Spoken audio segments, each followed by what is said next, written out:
If you're in the hot rodding scene like I am, odds are you like going fast, and steep gears help you accelerate faster.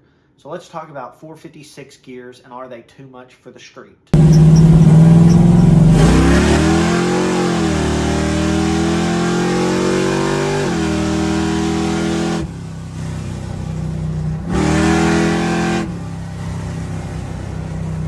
My 1978 Camaro has a Ford 9-inch rear end with a 456 gear ratio, and ever since finishing this car several months ago, I've put several hundred street miles on it with the 456 gears.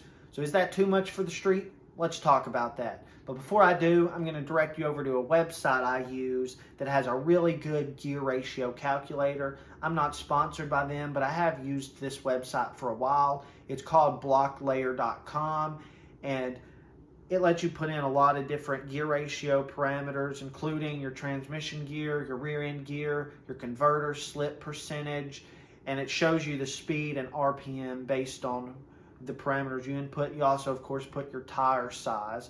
But I've got a few slides here that I'm going to show you. First, I used a 4L60E, which of course has a 0.7 overdrive gear. And then the Turbo 400, which is what I use in my 1978 Camaro and my 1979 GMC Sierra.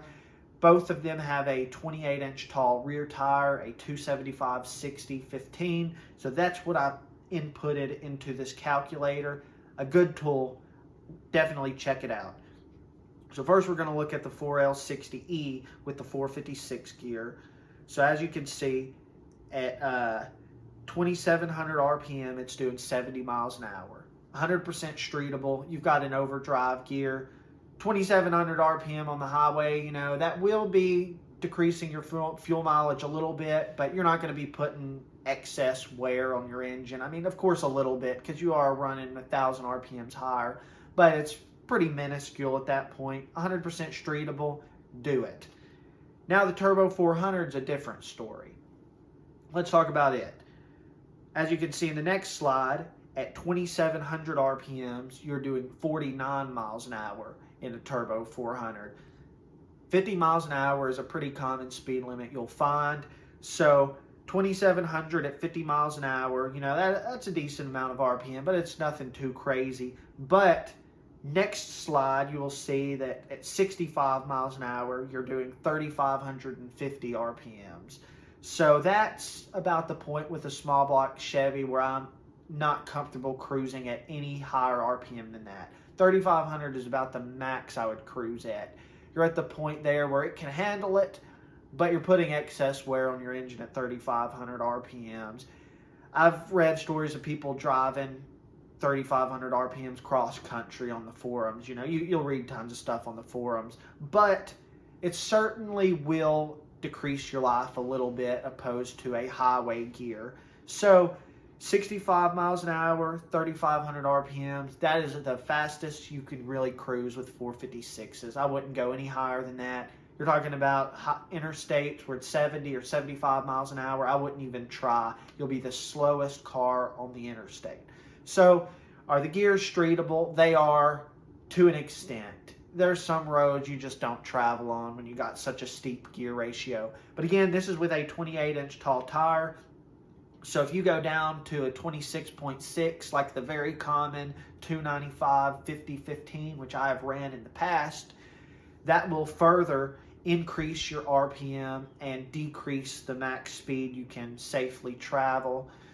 And if you have a bigger tire, like on your mud truck or whatever, like 31, 32-inch tires, that will decrease your RPM and increase the max speed that you can safely drive. So 456 gears, I give them a pass. They are streetable.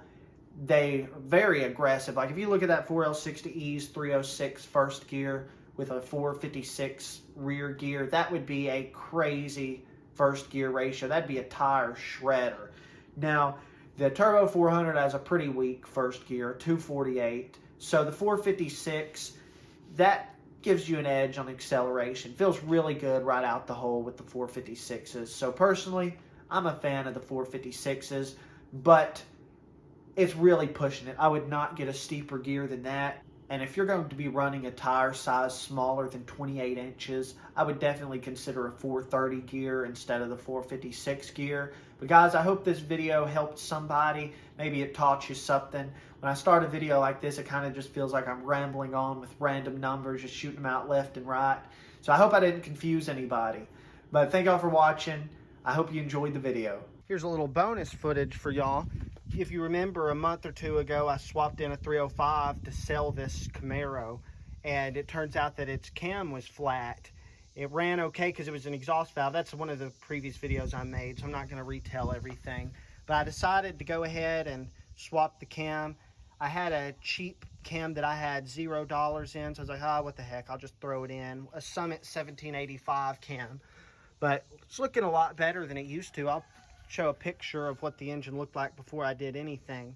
Here's the lifter. Let's see if I could get that to focus. Come on, there we go. That was the lifter that was with the old cam. It actually wasn't ballooned out and still rotated. It is just bad. And the cam, I've had it out here for just 2 days. It's been so humid. Look at that.